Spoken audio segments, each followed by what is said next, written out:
So here's my little 2001 Infiniti QX4 / Nissan Pathfinder. I refer to it as the Gucci Pathfinder because that's what it is. And I'm just working on it. I've done a lot of work under the hood. I got to replace some more stuff because it's just one of those cars where it's 22 years old and nobody fixes things or takes maintenance seriously. So anyway, one of the problems that we're dealing with is all my suspension's blown out, so I got to repair that. But right now what we're working on is when I bought the car, the guy I bought it from had an entire set of rims and the spare. So I have an entire another set of factory rims for this thing. I was thinking about lifting it, and then I just was like, nah, I don't want to lift it, because doing all the lifting, different rims, like offsets, rim offsets, all the weird spacers you have to do, or like I was even reading somewhere that you have to do like what is it, Land Cruiser like rear shocks or something in these. I don't know. There's not a whole lot of aftermarket support for the Pathfinders or the R50s, so I'm not gonna do it. So we're just leaving our stock. I'm gonna replace the factory suspension with the same ride height factory suspension, but it's going to be upgraded, nicer shocks, nicer struts, nicer front pylons, all that type of stuff. But I hate the fact that they painted these aluminum rims and they have really bad bubbling problems, and these ones over here were even worse. So I had them media blasted, and instead of powder coating or painting or whatever, I'm experimenting with sealing these, or sealing at least one of them. This is my spare, with boiled linseed oil. And boiled linseed oil has historically been used to seal metal and wood. I've used it quite a lot on a lot of my projects, like my vintage bicycles in here and stuff, and woodworking.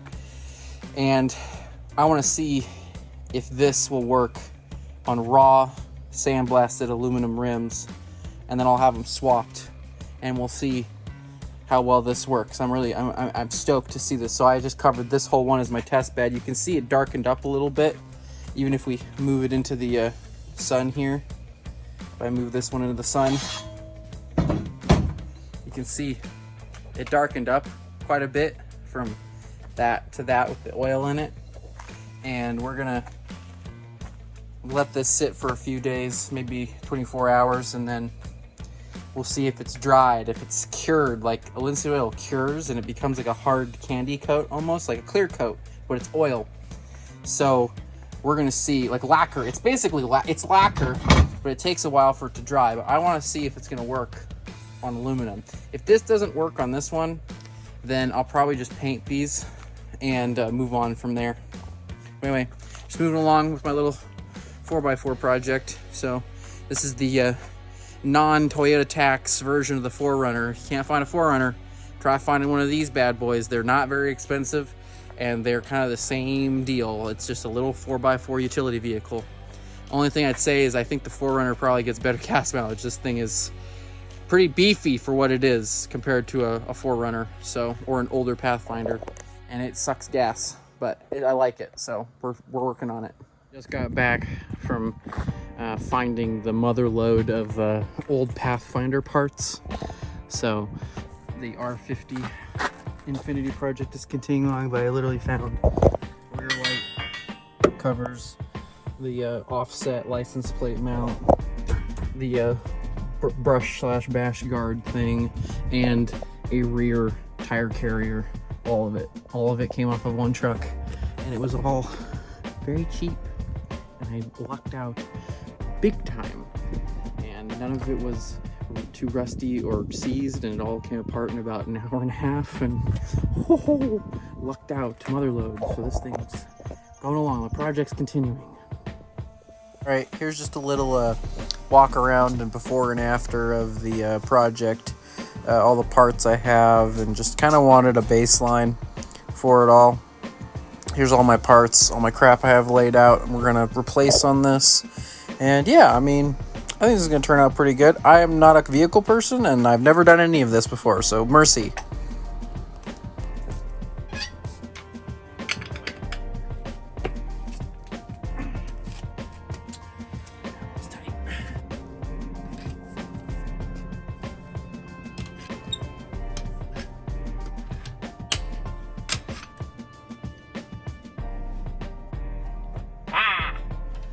I'm clear.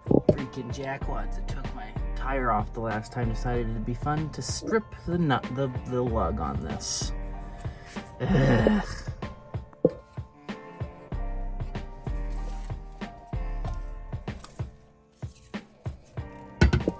So I got all these lines disconnected off of this strut.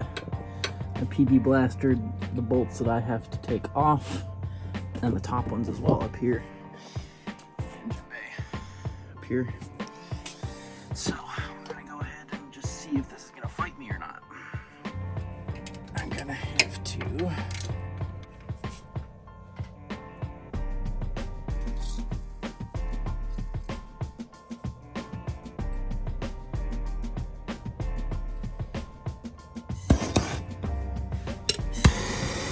okay, it's been driving back and forth to the auto parts store. Decided that I needed to take some skin off. I got the top bolt out. Holy shit, I basically just had to go buy a 17 millimeter, sorry, not inch, millimeter ratchet and a beefier ratchet because I was destroying my smaller ones and I broke a few tools. So, finally it's out. Now the bottom one. Victory! Victory so far. So far we got some victory. All right, cool. This is coming out. This has come out. This is good. This is good. Alrighty. Awesome stuff. Awesome stuff. I'm just cleaning up some of my mounting hardware here. So some of these bolts, and just kind of I cleaned up the mounting hardware just to make this easier. The first one's in there. I got my mounting hardware tightened down, all this back in place. I put all of my cables back where they're supposed to go. This one is a little bit different of a mounting bracket, so I just zip tied it through there so it won't go nowhere. And then the 3 bolts that are up on top of this, I didn't tighten them down because you're not supposed to tighten them down until you put the weight back on the car. So now we're just going to throw the wheel back on this side and then swap over to the other side. Right, so I don't have a torque wrench. I'm sure some car guys are going to get all bent out of shape at me, but no torque wrench for me. So I'm doing it just the old-fashioned way, which is I'm just tightening them by hand, and I'm just doing it to the best of my knowledge, not going like gorilla, like I want to over tighten this, ridiculous, but you know, enough to make sure it's not going to go anywhere. So like that, there, it's probably good enough. I mean, torque wrenches are a lot of money. I don't want to spend that money. So new struts are in, old struts are out. I used my lug wrench, my factory lug wrench, and this piece of piping that's a spigot, I think it's funny, as a breaker bar. And I snugged those down as good as I could get it with that and my brute strength. And then all the weight had to come off, or I had to go back on the ground to tension all these 15 millimeter nuts on the top of the strut. So I did that, so I knew it was sitting in the right place.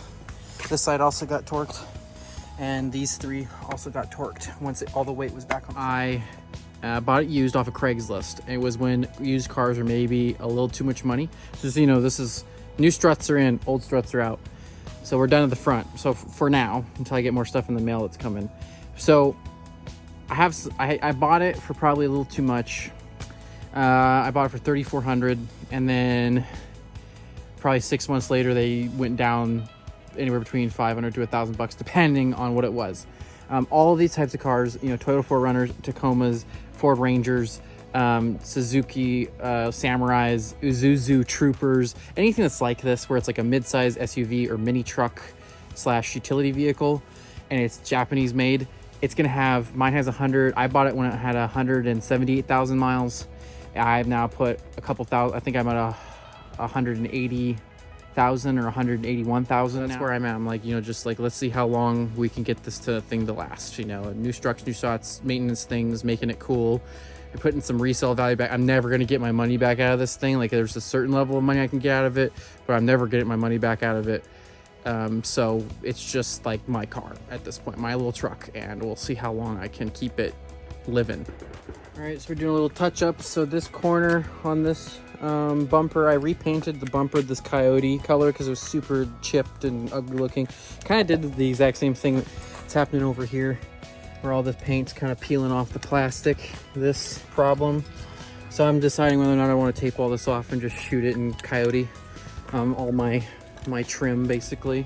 We'll see how I feel about that. But so I'm just touching up this corner because this corner was the first part I painted, and it cracked because I didn't expect. I put a paint underneath this coyote, and the paint underneath, something happened, didn't like it, and it cracked and looked horrible. So I just sanded it all back down, reshot it, letting it dry. We'll sand it, do another coat, and then also over here, all of the black parts, all this stuff, I'm gonna paint this rust red primer color, rust brown primer color. So same with my little caps for my axles and the hubs. We're gonna throw those over here and paint them that kind of rust red color. I like this, is one of my favorite colors. So we're kind of doing earth tones, okay? We're doing classic rattle can earth tone paint job without going full hillbilly mobile camo truck that you see driving around every now and again. So it's now Sunday, and I've gotten, I think, the ratchet heads I need for the rear of this thing. I broke all the lug nuts off the wheels. I'm gonna jack up the whole rear of the truck now and try to get my jack stands under it so we can lower this axle down so I can get the nasty old coil springs out and the rear struts out. That's what we're working on right now. So I jacked up the center of this. I took out the hard pan bar, which is that. Now the hardware for the struts are out now, and on both sides. If anybody's curious, hard pan bar nuts are 19 mils. The bottom of these are 22 mil, and the top is 17 mil. Great, so this is what I didn't want to do.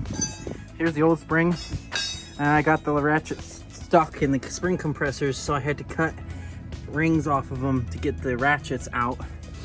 That one's out. That's the new one with the rubber thing on top of it. And I'm just trying to get this decompressed so I can get these onto that to get that in there. This is probably the biggest pain in the butt part of this. This is the biggest pain in the butt part of this right here.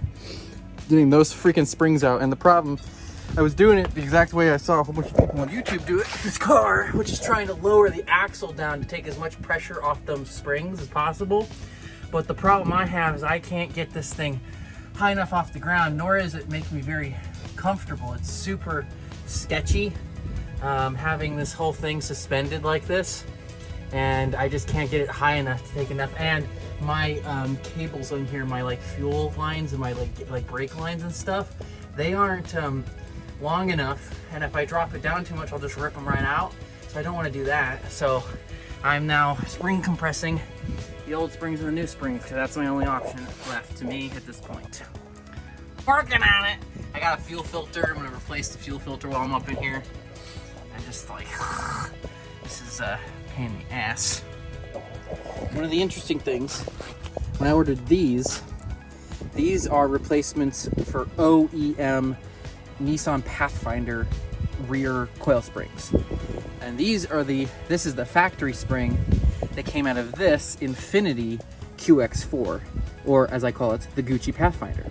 So I was curious. They had the same gauge wire, right? But the difference is, if you count, we got 1, 2, 3, 4 loops, and over here we got 1, 2, 3 loops in the center of the rings, not counting top and bottom. So this is an OEM Pathfinder. This is an Infiniti QX4. The QX4, my brother, who's really into Toyotas, he was like, you know, what they might have done for the luxury version of the Pathfinder was made the suspension softer to make it more of a luxury ride. So I'm thinking that putting in these Nissan Pathfinder springs instead of these Infiniti QX4 springs is 100% gonna stiffen up the rear end ride of this, mixed with the Rancho 5000 series struts. I think I'm gonna have a much more probably not as like cushy of a ride, much more of a rigid of a ride, but much better for, like, you know, what I do, which is drive around on old desert access, farm access roads to go shooting or, you know, whatever. And I'm really interested to see how this car is going to drive once all this crap is swapped over. I'm really interested in that. It's going to be interesting. It's going to be an experience, an experiment, if you will. One of the biggest pains in the ass ever. Oh my God, I hated this so much. I had to get those, which are super sketchy, and I had to jack it up and all this nonsense, which is super sketchy. I had 2 jack stands, 2 regular emergency jacks, a jack in the middle. This was a day. I had to drive back and forth to AutoZone. This is really great for idiots like myself. So this is a warning, do not heat up or open, but it says install this side down. So the fact that this says this is down, then I put the little boots on. This one I just kind of have very loosely fitted up in here.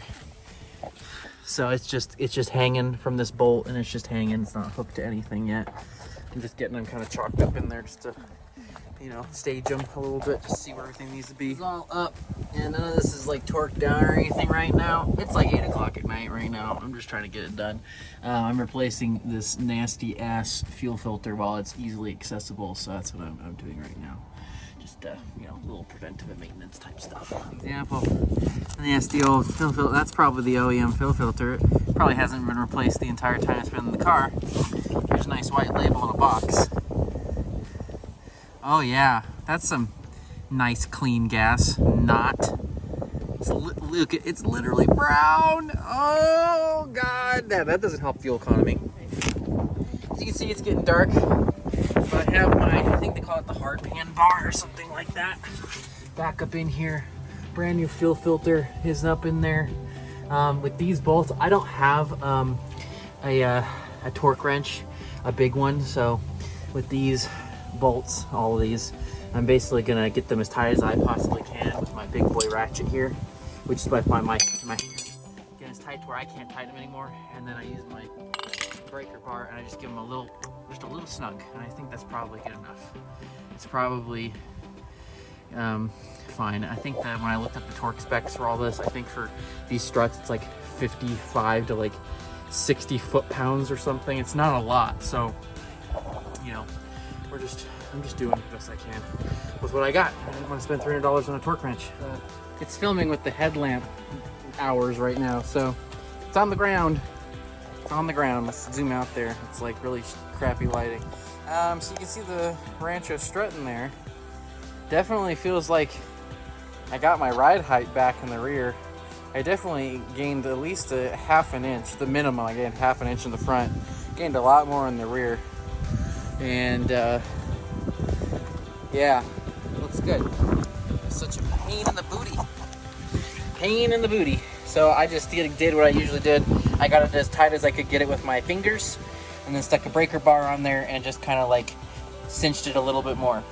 I also, you're gonna laugh at me, but I also basically tried to tighten them back down to where the rust rings are in the ends of the bolts. Because I thought if I tightened past the rust rings into like fresh metal, that means I probably over tightened it. But it's all back together, and it's dark outside. Don't worry, I'm not leaking. That's from before they fixed everything. Just haven't cleaned it off yet. All right, new fuel filter, new rear struts, new coil springs, new front struts, new front coil springs on the front struts. Oh, now I'm just waiting for some, well, now we can move on to the fun stuff. The fun stuff is painting. The fun stuff is taking apart all of this and cleaning it up and shooting some of that brown rusty color on it because I like that color. And doing some, I'm gonna polish the headlights. Yeah, what other things? I don't know. We might paint the side skirts here, these little skirts, because they're kind of peeling on me. Do some other little customizations. I gotta take my rear bumper off and start doing the math and stuff for that rear tailgate. So anyway, you know, we're going. And yeah, this was, I mean, I got all this done. I got that done in a day, and I got that done in a day. So I started about 2 hours later today than I did yesterday, so I think I did pretty good. I had to work in the dark, but it all worked out. And I'm gonna take this to a Leschwalk to have my rims swapped out. So I'll have them look at my studs and retorque things. I might even annoy them and ask them to check all my bolts for proper torque spec. Who knows? Anyway, it is out in the light. You can definitely see I gained some ride height. Pretty substantial ride height when doing that on both the front and the back. I probably only gained maybe an inch, maybe an inch and a half in the front, but I gained quite a bit more in the rear there. So we're gonna go give this a little test drive, make sure nothing falls out of it. And I'm also doing back here, I earned my stickers, that's for sure. I'm also going to do this 505 CRF gasoline treatment for removing crud from the engine and like all of the, what does this say in here? Internal components, fuel injectors, induction ports, all that type of stuff. So my car, obviously I replaced the fuel filter. You saw that little clip where it's literally, I was dumping mud out of my fuel filter. So it's got a new fuel filter and I'm gonna clean it because these don't really get great gas mileage as it is. And we're gonna see if we can maybe up my gas mileage just a smidge. Even if it's just a gallon or two, it'd be really helpful. So we're gonna try this stuff. This is night and day right here. This is the kind of access road that I drive on most of the time. It's just got like light washboard, some like potholes here and there from water forming, water holes, but like this right here, I tell you right now, the feeling of this compared to before driving out here, holy cow. Different vehicle. It's a different vehicle. And I'm going almost 30 on this road and it is night and day. Night and day. Oh, I missed my turn there. Okay. So much different. So much different. Oh my God, it's so good. Hop the curb on these old nasty roads. Oh, I'm not in four-wheel, I'm in two-wheel right now, so it's not liking it. Look, let's see. Oh, that's so much better. Oh my God, oh, got a little tail slide there on the dirt. Okay, let's see. Oh, let's turn off that silly radio. Yeah, dude, this is amazing difference. Holy moly. This was so bad before. All these dips be bottomed out. You'd hear it smack in the back. This is amazing. This is awesome. So much better. So much better. But yeah, these are kind of the little old farm access roads that I drive on out where I live, so this is kind of what I wanted to. And when this is muddy too, yeah, it's a not fun.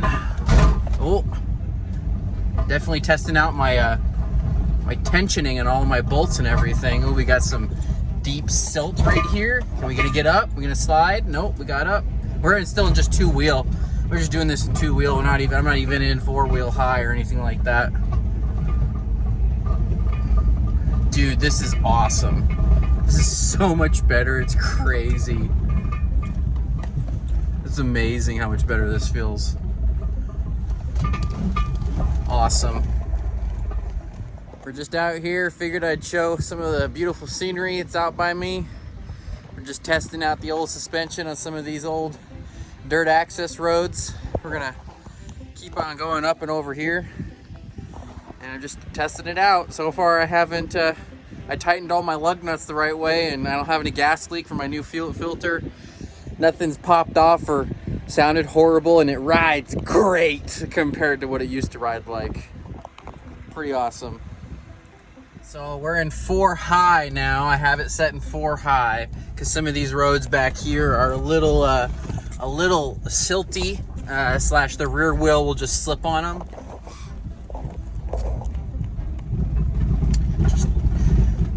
Oh, I slid off the road there a little bit. Now in 4 high, this thing's awesome. No sliding, no slipping. We're just hanging out here on all the ATV tracks. Oh, I'm going through my own dust.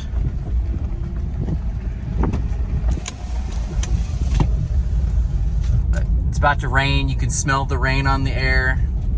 I tried getting up that hill, but you know, I could probably do it, but it was a little skinny at the top, and more like a dirt bike trail probably, or a ATV trail. So yeah, we just stayed away from that for now.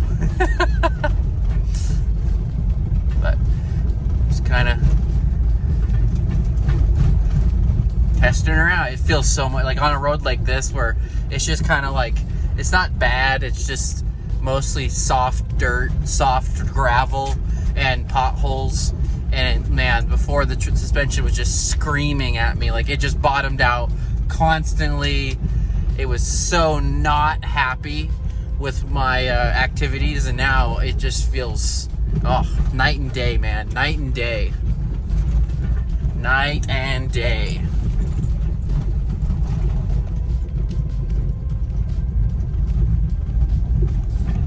Oh, look at this. This is what I'm talking about right here. This is what we call moon dust. You see this? Look at this stuff. See this? Look at this. This moon dust out here. Holy moly.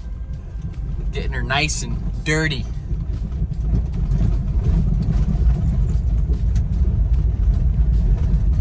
Nice. Oh, this is awesome. Good test. Good testing grounds. Pretty fun to just kind of bomb around out here. Pretty fun.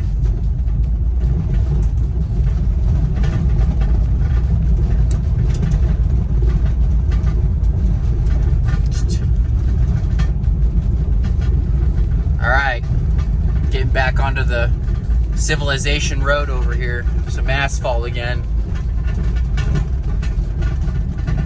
All right, I'm going home.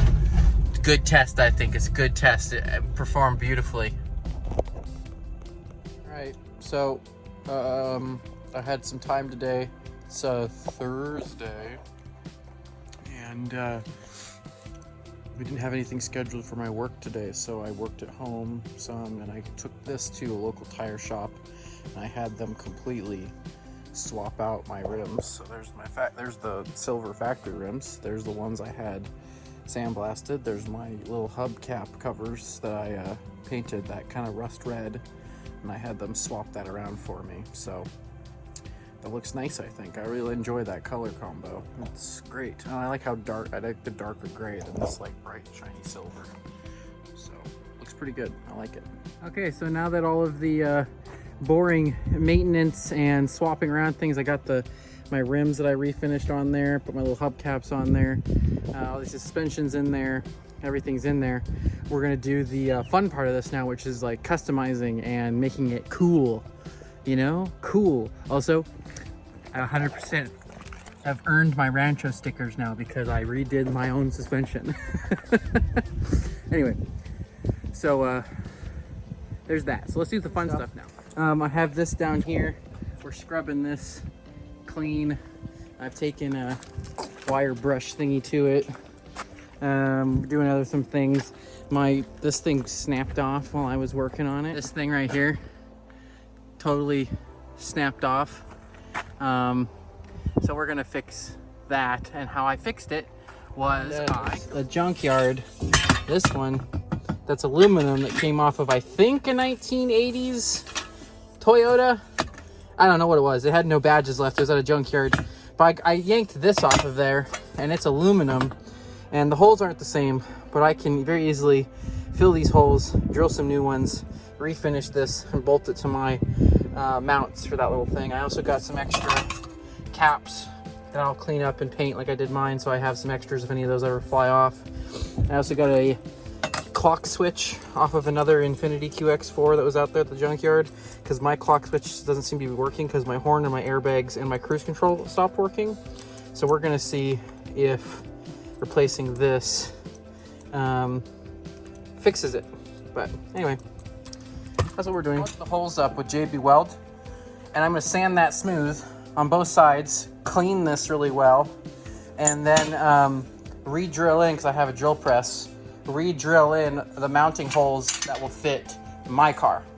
So now I can replace the broken plastic spoiler with an aluminum spoiler. I'm gonna take a clock switch out of a 2001 Nissan Pathfinder / Infiniti QX4, kind of, because I took a replacement clock switch out of another QX4 in a junkyard, and it has a different steering wheel assembly than mine. So you just take your housing off of this. So it's 2 pieces of plastic held together by 4 to 5 screws, a little grommet or a little bezel that goes around your actual ignition. Mine has these little plastic things that go around these whole button attachments right here.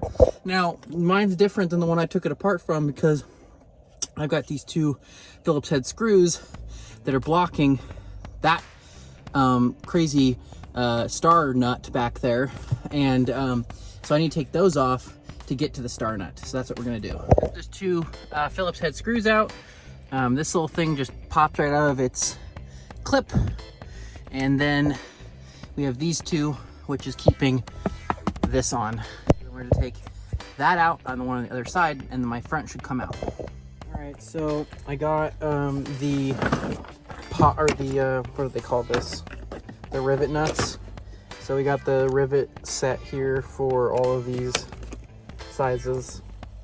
So they're basically threaded. They're threaded inserts. So we're gonna do the work to measure out where this is gonna sit, drill the holes, and then pop these threaded inserts into the holes. Now, one of the things that's gonna be hard on mine compared to others is I don't really feel like screwing with my hatch. So we're gonna have to come up with a way to spacer this off of here while not compromising this right here. And I don't think I need a whole lot just to be able to clear the QX4 rear hatch. And then the other thing is up here, I had to basically overnight ship myself a set of, what are these called? These are called tamper-proof Torx heads. So I basically overnight shipped myself from Amazon all the sizes of these Torx, like anti mess with ones, so that I can get this all off, so I can replace my clock switch, or at least, because I think that's what dead on this is my clock switch, because my horn, my cruise control, and my airbag stopped working. So, and it was when I was out like off-roading with this thing, one of the times when I first got it. So my clock switch just stopped working. So we're gonna replace the clock switch. If that doesn't work, then I might take it to a Nissan dealership and have them do a computer reset on it, however that's done, because I don't know how to do it, and I've tried and it's just annoying to do. So anyway, that's what we're working on right now and what I'm waiting for. So hopefully the Torx heads come tomorrow, and we'll continue working on this thing. We also, I think I already showed, but I have this all painted in that nice kind of primer rust red color, which I really enjoy. So that's just sitting out here drying right now. I put 2 cans of it on it, and I'll probably go to the store and get another can of it just to do some touch-up stuff. I'll have to get actually probably a couple cans, because we're still working. We still have to figure out if we're gonna clean this thing up, or we're gonna paint that red too. So, or I would say brown, red, brown, whatever. So we're gonna paint that to match my little hubcaps here. All going to the dump now, or to the recycling bin, or wherever it wants to go. But anyway, I just wanted to emphasize the level of absolutely borked all of my old stuff was. I don't really think a strut should be that easy to bottom out. Literally, I am barely putting any effort into compressing them. I would say that they were garbage. This one is still drying, kind of curing. I touched up some of the spots that I kind of smudged. And then over here, I shot the tailgate tire carrier with that stuff, with that same kind of rusty brown primer color. So there's that. And then I also got, and I'll just cut to that. I had this fast delivered. I literally just needed one head out of it, a T50 anti-tamper Torx head, to get these nuts out of the way. Super annoying. One pack's out of the way now because of those 2 anti whatever Torx heads. And now we got this big old big old one right here I loosened up. So then once this is off, we can get the steering wheel off. And then once the steering wheel is off, I can get to the clock switch. So this is the old clock switch. This is the new clock switch. I say new, this is the recycled clock switch. We're gonna see if this one works. This one obviously doesn't. This connector was different over here, so I've taken it off. We're gonna put this connector on this connector so it actually interfaces with my horn. So that's what we're doing. Something, it's a little bit above my pay grade, but we're doing it. So this is the old one. I needed the connectors off of the old one to work with this one. So we have stripped wires. These are the connectors I need. These are the connectors that were on this one. I don't think this is as important because I think these two wires just go to the horn. So if the horn doesn't work, it's no skin off my back. We're just gonna put it back together like this. So I got some of these, which are the heat wraps things. So we're gonna twist these together. I was trying to get the soldering gun up and running, but I don't have any soldering wire, it seems. So I need to order some more. So we're just gonna twist them together, put the heat shrink wrap stuff on the outside of it, and see if it works. I don't know. We'll see. This is an experiment. I also kind of forgot to showcase that I put all this back together and that it all works now. So, or at least it appears to. So, this warning light right here for my airbags is an error. And when this first came on, I was driving out in the desert and it disabled my horn, my airbags, and my cruise control all in one go. And I learned that it was a clock switch, which is what you saw me dicking around with in a previous clip. And so I went to a junkyard, got a different clock switch off a different Pathfinder / QX4. And then I went in, shoved it, took it all apart, put it back in together. So now my cruise control works, it comes on, you can see the green light down there, my horn works. So now everything is back together. I thought this was a Nissan one. It's actually not. It's actually an 80s Pathfinder. I saw one on the road and I was like, oh, that's where this came off of. So it's funny if I'm replacing a Pathfinder spoiler with a Pathfinder spoiler. So I just glued this one back together with some painter's tape because it cracked right here. And we're going to use it as a measuring device now to put new holes into this one. So you can see what I've done here. I've filled the old holes with JB Weld, and then I've taken my big sanding brush and sanded all that down so that it's all flush. And then we'll clean this up and drill some new holes and then paint it. Drill press, I chucked it up. I did all my math. There's the old holes. There's the new holes. Everything lines up great. The hole's the right size. It's all the right distance. It lines up on the back of the truck great. And now we're gonna clean this and paint it. An example of just doing the math right and something looks great. Like, it looks awesome. It just worked out fantastic and lined up perfectly. There's the new spoiler installed. That's what it looks like. Looks pretty good. I dig it, I dig it.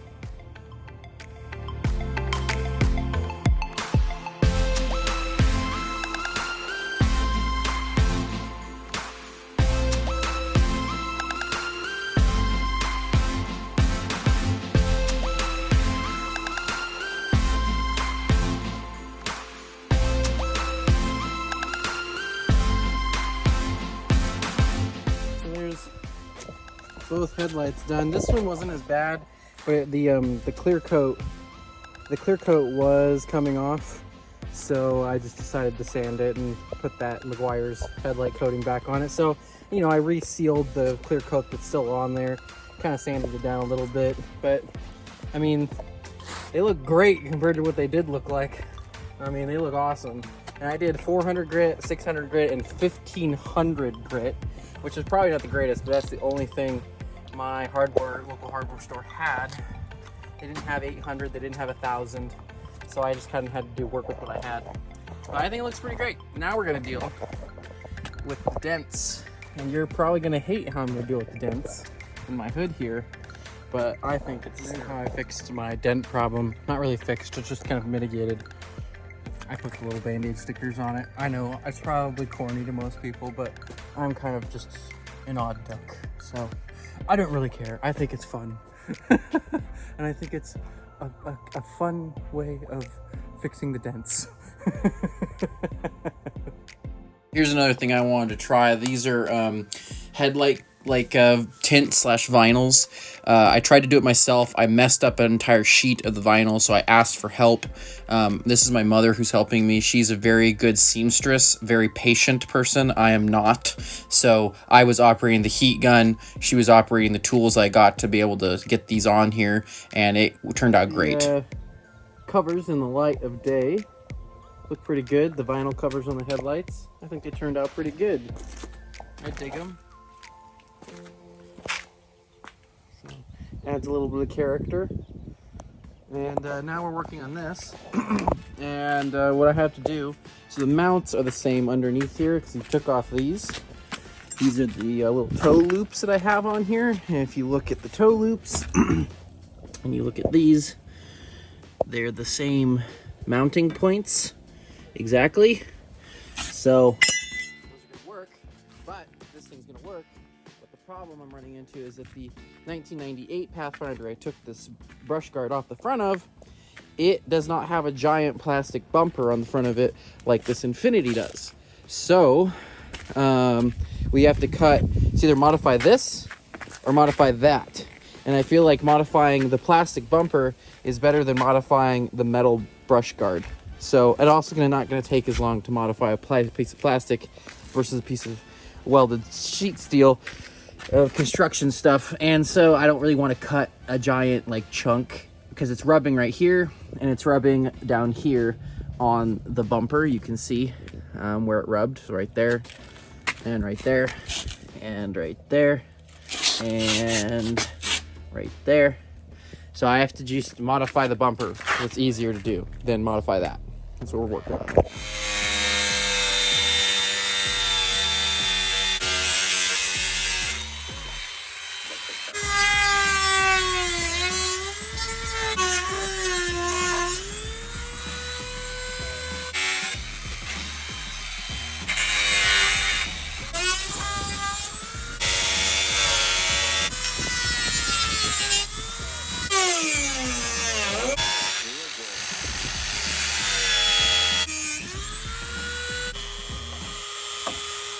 Okay, so this turned out to be a little bit more of a pain in the ass than I thought it was going to be. A lot more modification than I thought was necessary.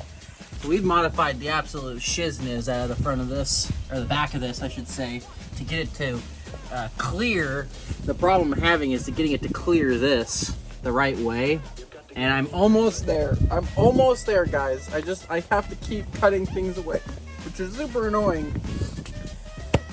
But it is what it is, you know. This is the price of wanting to do things that, you know, aren't exactly, you know, perfect. So, you know, the bottom of this, where the actual mounting points are, the important parts down here, right? The mounting plates, they line up with the mounting plates under the car perfectly. Everything else on the front of this was redesigned, so it doesn't want to play ball. So I have to make it play ball. It's just a pain. It's on there. I have it all correctly spaced and everything. I've done a lot of modification to this, a lot of modification to that.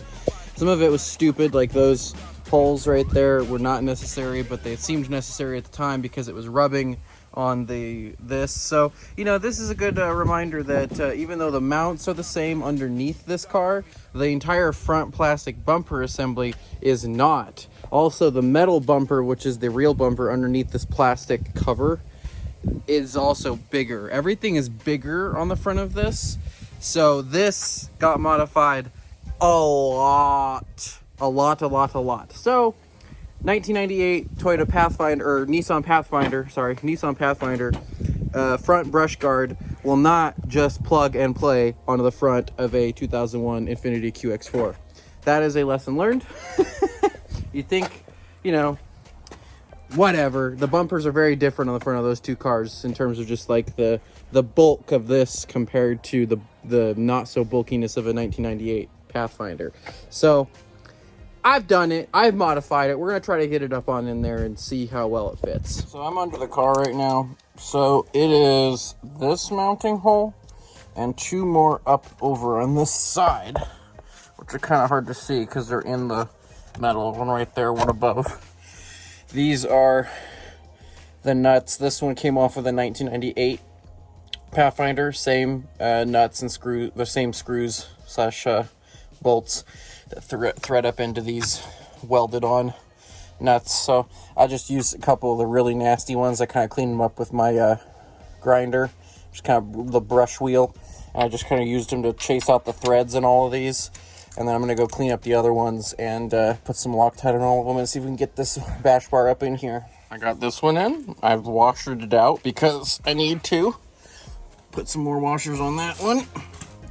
And I have the top one in over here. And I have the top one in over here. Now we're just going to see if we can get the last two in. If we can't, it's fine because I have 4 of 6. So if I can get 5 of 6 or 4 of 6, it's probably pretty good. But this has been a pain, as I've repeated multiple times. My elbows can't feel them. All right, I'm claiming that as victory. It's on there. All 6 bolts are accounted for and bolted in. It cannot go anywhere. It is fully attached to the car. There is blue Loctite on all of the bolts. It fits. There is a 1998 Nissan Pathfinder front brush slash brash guard on a 2001 Infiniti QX4. It was a pain in the ass. It was not meant to be done, and I made it happen. Stupid. Not recommended. Not recommended. Just buy a bash guard or a brush guard that is made for this vehicle. Do not do what I did. The only reason why I did it is because this thing cost me $200 used on my recycled Pathfinder that I ripped all the parts off of. Some more customization. Just doing it because I think it's fun. Everything's an art project for me. Alright, we're continuing on with this project and taking the rear bumper off because that's the next phase. So how I got it off is there's mounting points. A lot of mine were just completely, you gotta take the mud flaps off, you gotta take the plastic mud guard that's up in here off. There's a bolt right here that's right there you gotta take out. There's a couple clippy things along here. Most of mine are broken. I only had one left and it was barely working. And then there's 2 more bolts up under here, right there. Both those broke.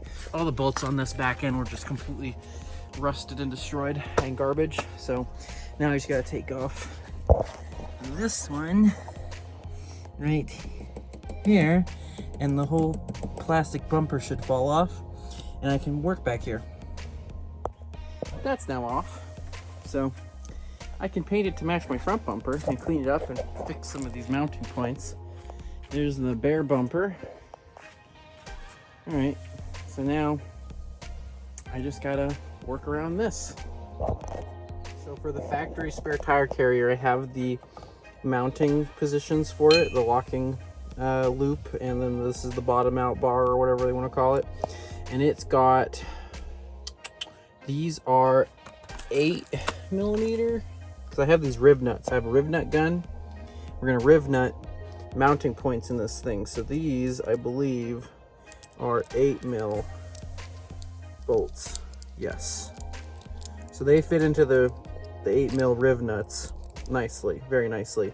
And so we're gonna have to riv nut these 8mm bolt adapters into the into the back of this somewhere, wherever they need to go, so that we have mounting positions for these.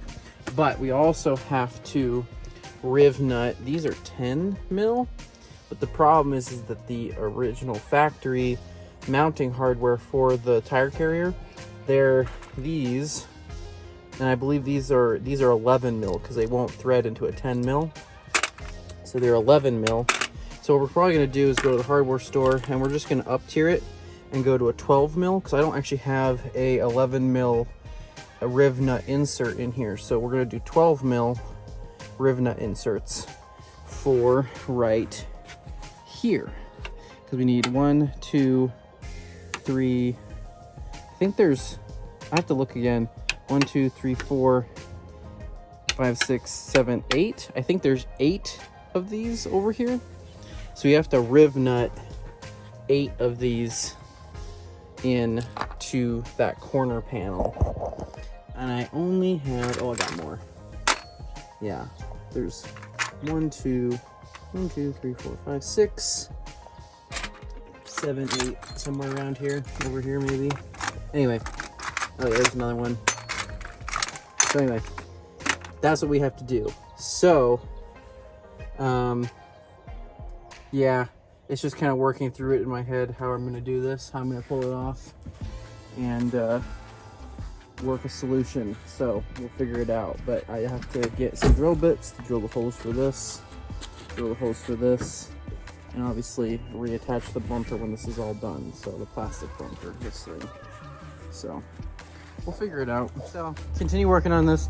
So the mounts to mount this bumper back on right there and right there, all 4 of those decided to bust off inside of their threads, and they're all of the like kind of built-in thread things. So what I've done to showcase one of these is I've used the riv nut gun I got and put myself in a 6mm riv nut rivet, and then this bolts back up under here to help keep that fender or that back bumper on. So that's what we're doing. I also decided all these stupid holes with all the little plastic snappy cap things, I drilled them out so that a 6mm riv nut will go into them, and we're going to riv nut all of these holes along here so the bumper can be screwed back in that way properly. So that's what we're working on right now. So I took the other one of those little arms off. I'm drilling out this, and I'm going to put a riv nut in it. All right. So now I'm going to do a pop rivet for you, or one of these riv nuts for you. So basically, I just cleaned that out. That was stripped out. I repainted it, and now we're just going to put the riv nut in it. And that's the way it needs to go. So, yeah. So how this works is this tool. Oh, is it in? There it is. So this tool has the 6mm head in it, and then these. You bring this tool all the way out, and you thread these on here until you can't see any more threads. Not all the way, just until you can't see any more threads. And then you put this through here and squished. And then once it's squished, you just unthread that, and it's in there.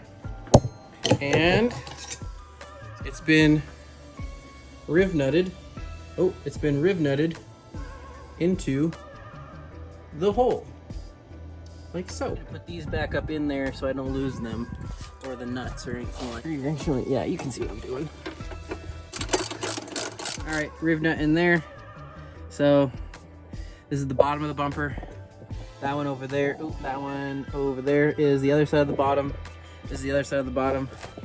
Now we're gonna go over to this one. Oh, let's raise you up a little bit here. Oops, you can see what I'm doing. There you are. Kind of see what's going on in there a little bit. All right, so let's get a riv nut. Riv nut. Oh, I already got one on there. So you just put it up through this hole, like so, and squish. And then unthread this. This tool has changed my life. This has changed my life, I tell you right now.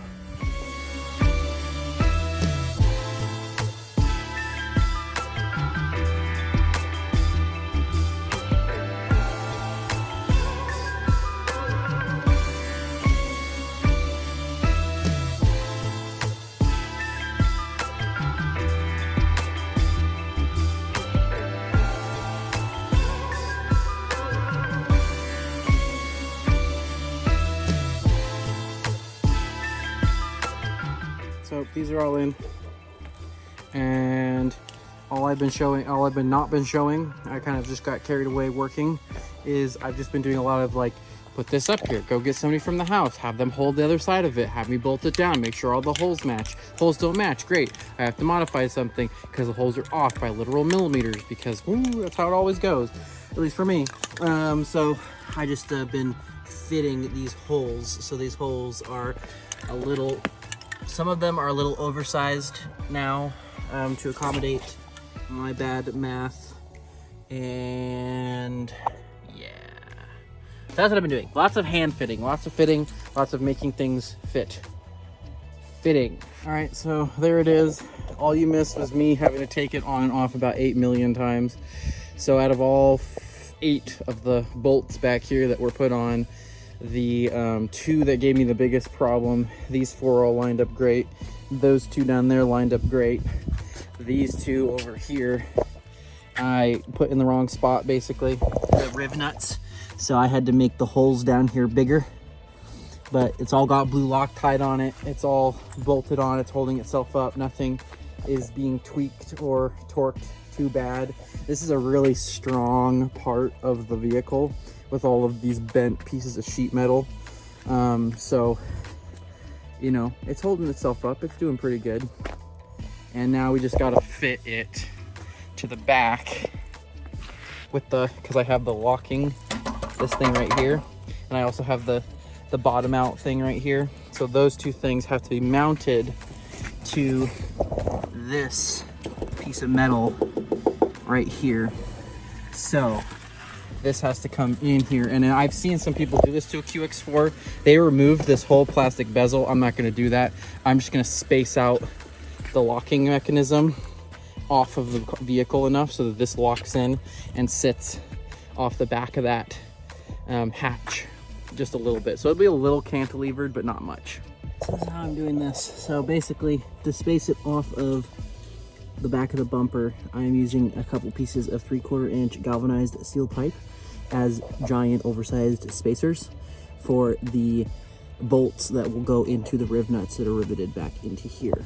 So that's what I'm doing right now. It's just figuring that out and where they're gonna go and how I'm gonna mark them in there. So that's what I'm working on. I got the holes drilled here. We're gonna riv nut those and get this all set in stone, I think, before I probably shoot this with some paint.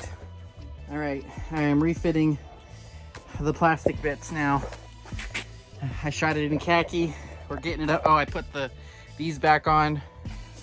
All that's been painted and put back on. I've cut out a chunk for those to sit in, and now we're just refitting all this up.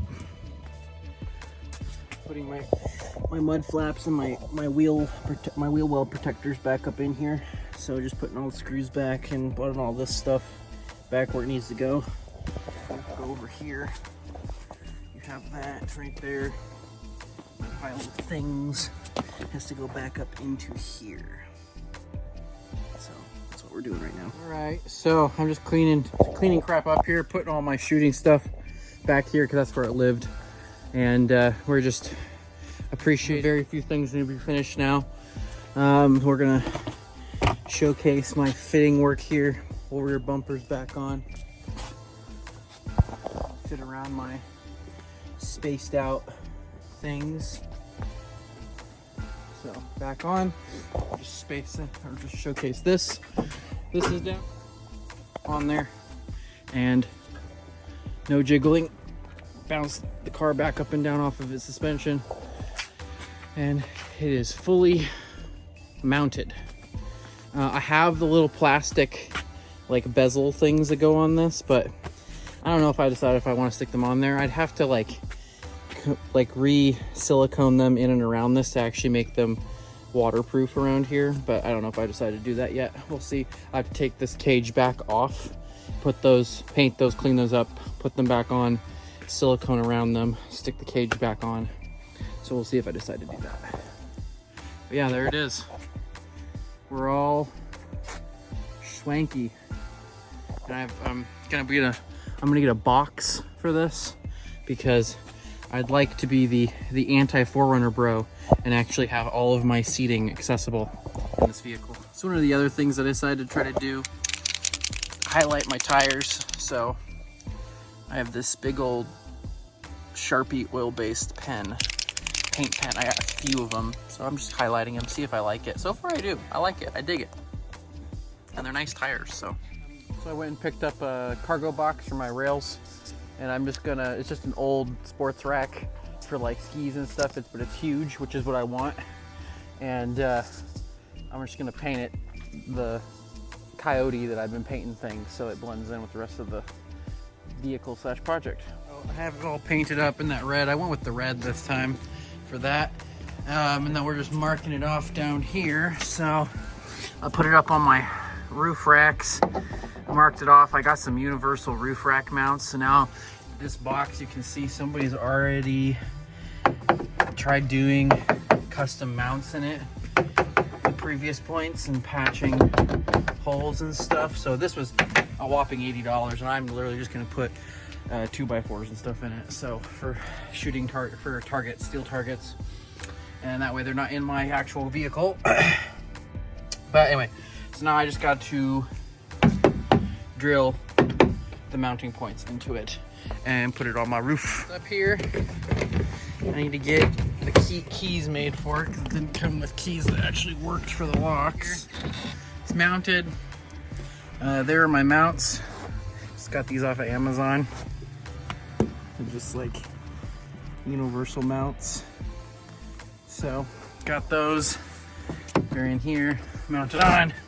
It's not going nowhere, and I have some 2x2s for some targets. I have my steel target with a 2x4. Probably put another two 2x4s up here for stuff.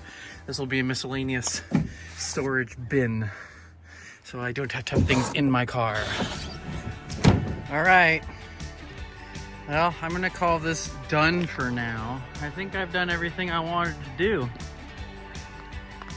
So do a little walk around here. Having that rear spare on there adds to that that aesthetic quite a lot. I dig it. And I got everything I think I wanted to do done and accounted for. So